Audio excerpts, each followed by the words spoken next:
Hello friends, welcome back to the channel. Guys, आज हम बात करने वाले प्रोटीन पाउडर के बारे में एंड वेदर के बारे में।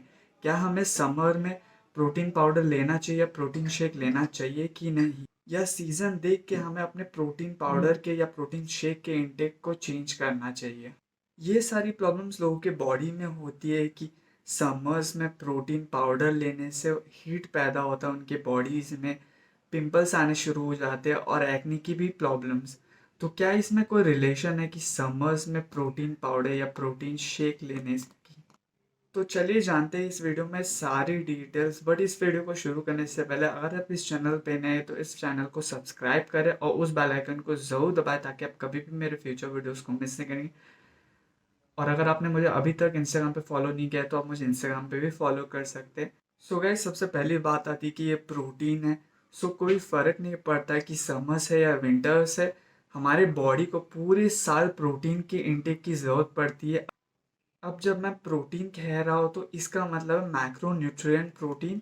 अब ये macro nutrient protein regardless of food sources, किसी भी फूड सोर्सेस से आए, चाहिए एग से आए, चाहिए चिकन से आए, चाहिए पनीर से आए, सोया से आए, या अब ये वे प्रोटीन से आए, इससे कोई फ़र्क नहीं पड़ता कि ये खाई से भी अपने बॉडी में आए।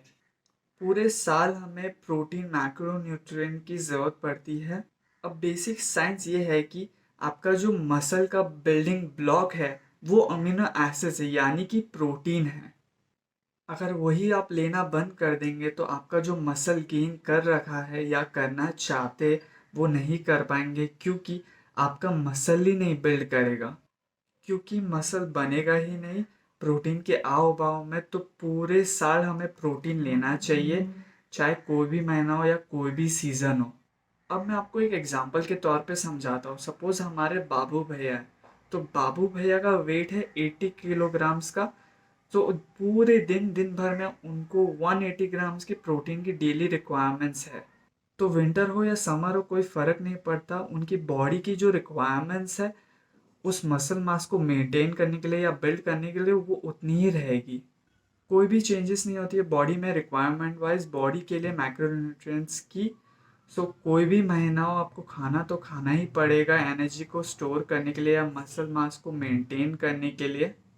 अब जैसे कि मैंने आपको बताया कि सीज़न के हिसाब से आपकी रिक्वायरमेंट्स के चेंजेस नहीं होते, लेकिन बॉडी के मैकेनिज्म का काम करने का तरीका चेंज हो जाता है। तो समझदारी ये देखनी है कि अगर आपका प्रोटीन इंटेक हाई रहता है, जो कि हम सभी का रहता है जनरली, जब हम मसल बिल्डिंग कर रहे हो या फैट लॉस प्रोसेस में हो, या कोई भी जो हाई प्रोटीन इंटेक ले रहा हो, या कोई भी हाई प्रोटीन इंटेक डाइट में जब होते हैं, तो इस चीज़ का ध्यान रखना है कि समर्स में डिहाइड्रेशन, पानी की कमी बॉडी में।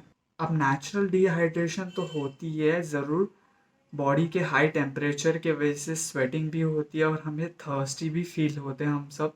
बट आप जब हाई प्रोटीन डाइट में होते हैं तो आपके बॉडी में जो मैकेनिज्म की चेंजेस होती है, क्योंकि आपके बॉडी में एक्सेस प्रोटीन जा रहा है किडनी को फ्लश आउट करने के लिए, यूरिन के थ्रू आपको पानी की ज़्यादा रिक्वायरमेंट्स है और उससे आप ज़्यादा थर्स्टी फील करते। तो इस सिचुएशन में ध्यान रखने वाली बात यह है कि अगर आपके बॉडी में प्रोटीन इंटेक ज़्यादा है तो पानी की मात्रा भी आपको ज़्यादा लेनी चाहिए। अब पानी ज़्यादा क्यों लेना चाहिए, इसके बेसिक और सिंपल रीज़न सभी को पता है कि नॉर्मली सबको पता है कि पानी ज़्यादा क्यों पीना चाहिए। बट इसके इन डेप्थ डिटेल्स को जब हम देखते हैं या जब हम स्वेट करते हैं ना, तो उससे हमारे मिनरल्स निकल जाते हैं, जैसे कि जिंक हो गया, पोटेशियम हो गया, मैग्नीशियम हो गया। तो इस चीज़ को बैलेंस करने के लिए हमें पानी की मात्रा को बढ़ा देना पड़ता है। आई होप गाइस आप सभी को ये सारी बातें समझ आ गई हो। तो आज के लिए बस इतना ही। अगर आप सभी ने यहाँ तक मेरा वीडियो देख लिया तो इस वीडियो को करें लाइक और मेरे चैनल को सब्सक्राइब, ताकि आप कभी मेरे फ्यूचर वीडियोस को मिस सकें। Till then thank you for watching. फिर मिलते हैं ऐसे किसी वीडियो पर।